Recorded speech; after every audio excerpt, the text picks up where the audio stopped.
So thank you guys for being on tonight. So my goal is to cover these things tonight and then get you guys to know this information.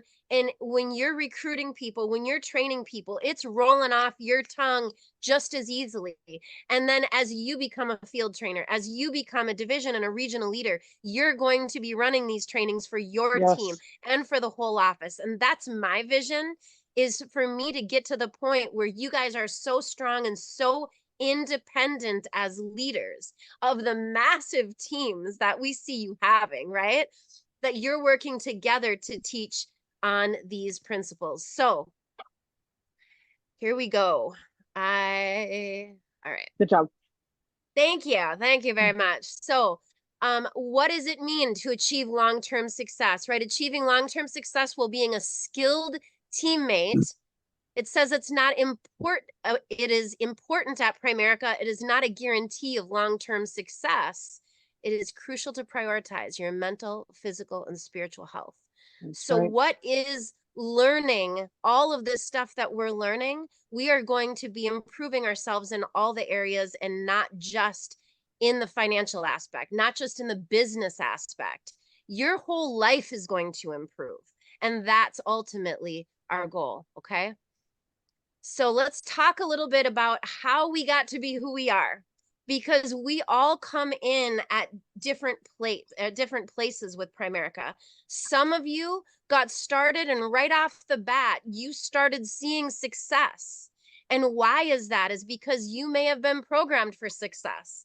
Some of us took a heck of a lot longer, right? I don't know. I think out of everybody on the call, it took me a long time to be where I needed to be as a person, emotionally, mentally, to have the mental toughness that some of you guys got started. Sean, I saw you get started in Primerica with mental toughness. Mm-hmm.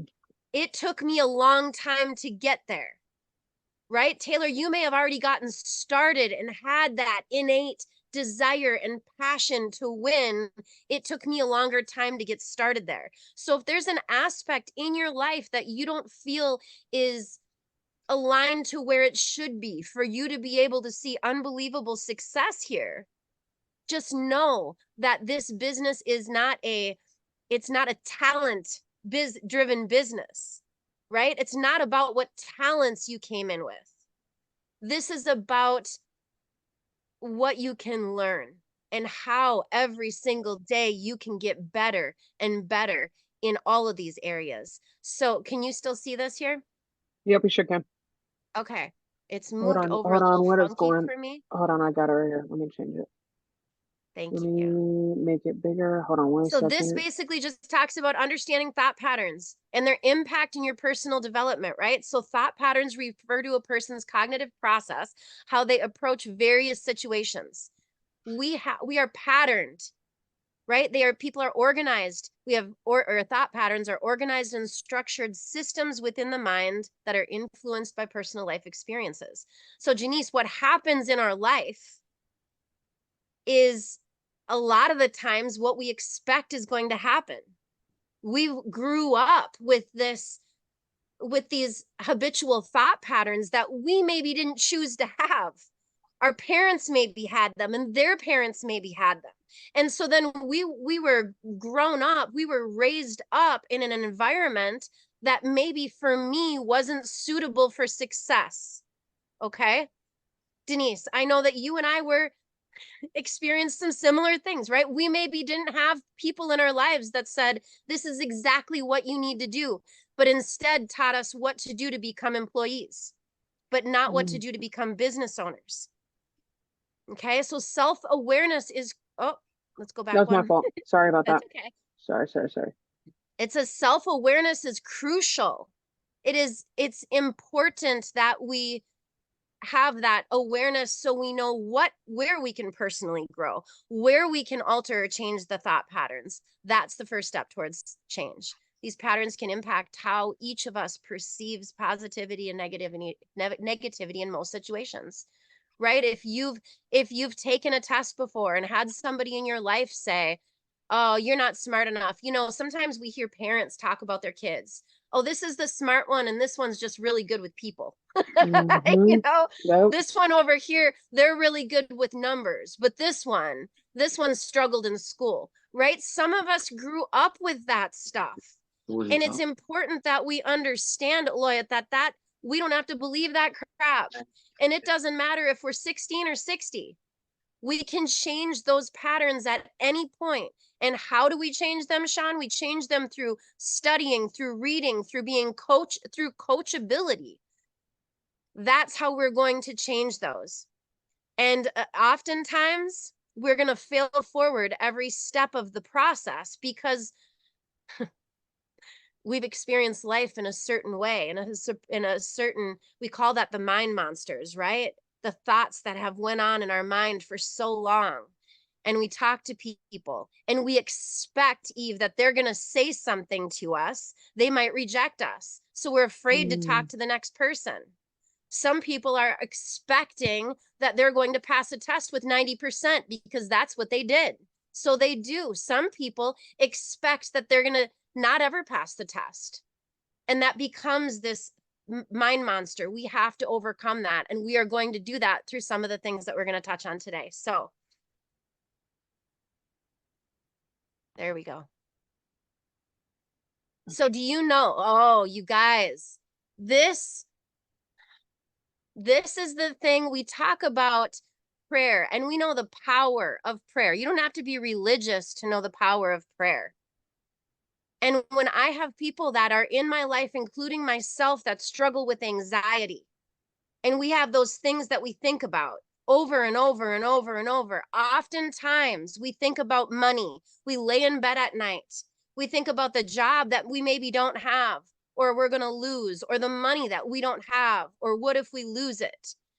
That is worry. Worry is the opposite of prayer. It entails concentrating on what you don't want to happen and may develop into a negative feedback loop. We have to be intentional. This is where self-awareness comes in. You got to catch it, stop it, clear it, and move forward. There was you can move it to the next page because I keep messing it up.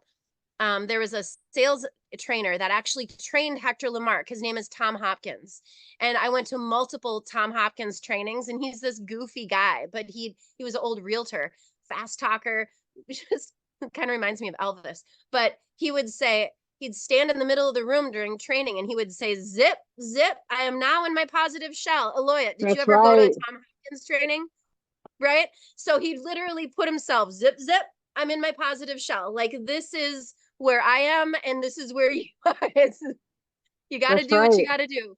So if you want success, we've got to program positive thought patterns by doing the following routine.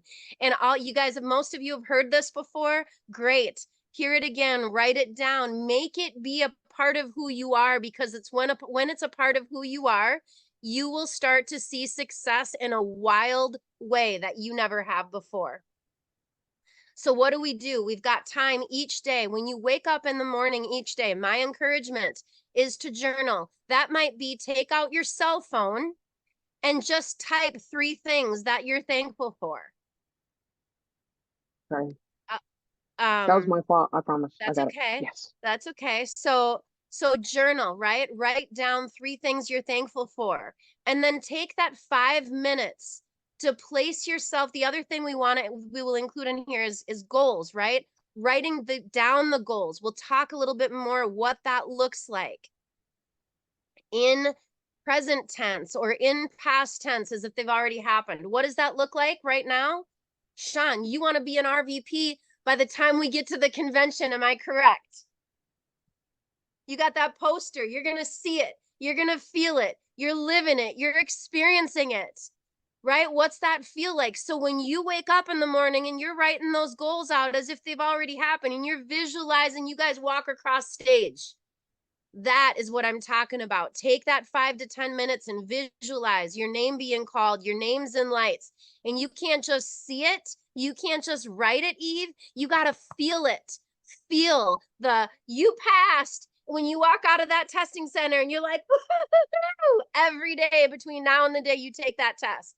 And you're going to say to me, Gilly, this sounds weird, sounds goofy, it sounds silly. It does. This is what winners do to win. So self-improve. Each day, 10 pages. listen to an empowering audio. You want to know what to listen to? You go on POL. Go on to your Primerica app. There's videos after video after video that you can listen to. Somebody like you that has overcome issues that you may have, that are seeing success. Right? I know, Denise, you've listened to videos on a regular basis. It's Mel Robbins regularly, right? I mean, that is every day, and that has helped. I've seen the physical change, physical activity. And why are you going to say, well, I don't need to do that? That's not your business. You're right. It's not. This is your business. This is your business. Here's what I know. When we become dedicated and disciplined about one area of our life, we become dedicated and disciplined about all areas of our life. For me, it started with the physical. I didn't think I was capable of changing my physical health and my physical life. That's where it started. From the physical, it started into the financial, it started into the mental, and then it got into the emotional. And pretty soon you find yourself, Eve, growing and growing and growing and growing until you become someone that you don't recognize and that your other friends and family don't recognize before. Janice, that is amazing. When they start to say you've changed, you say, thank you. That part right there. Right? Yep. So whatever that looks like. Got it. All right. So let's talk about preparing for your day, right? When you prepare for your day the night before, so we know how to wake up. We wake up on it.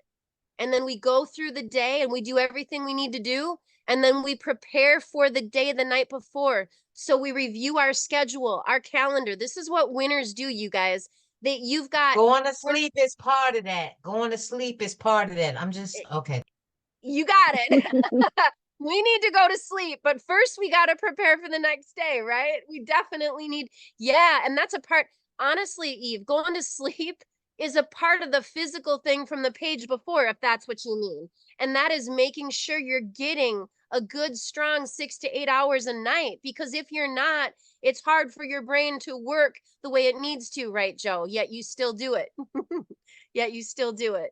So schedule before bed, you review your calendar, you make sure. And here's the thing, if you get to the point where you've been rushing, you've been doing all day and it's bedtime and you're reviewing your calendar so you can lay out the next day, what time do I got to wake up? Oh, I need to make an alarm go off at 3:00 because I have a 3:30 Zoom call, whatever that is, right? We're putting our day in check for the next day. So we wake up and don't wake up feeling all disheveled. That's the challenge that makes us get crazy sometimes. But instead we wake up and we know we've got a plan for the day. So before bed, what can you do? The first thing I'm going to say is don't beat yourself up. Don't beat yourself up if you haven't, because we don't want to lay in the bed and worry. We don't want to lay in the bed and stress out. So what do? We look at what our situation, what was the day look like, right? What did we do right? What was a success out of the day? And then when we talk about what could have been done differently, let's say that you had an interview and you maybe didn't connect with them the way you wanted to, or a KT that didn't move to F&A or any business. Instead of beating yourself up, what can we do? We can look at that and rewire it in our brain as if it happened the way we wanted it to happen. That's good. Let's say we got into an argument with somebody we love or somebody that challenges us. Going back, and instead of sitting in that, how often do we sit in that and let it churn and churn and churn? What if we just went back and recalculated that argument to have a positive ending at the end? We're rewiring our brain, okay? And then the last thing before we fall asleep, I'm telling you, you guys, I fall asleep saying, thank you, thank you, thank you, God, thank you, thank you, thank you. That is how I fall asleep. And 9 out of 10 days, that is how I wake up. And if you're not, you can change it, because I didn't.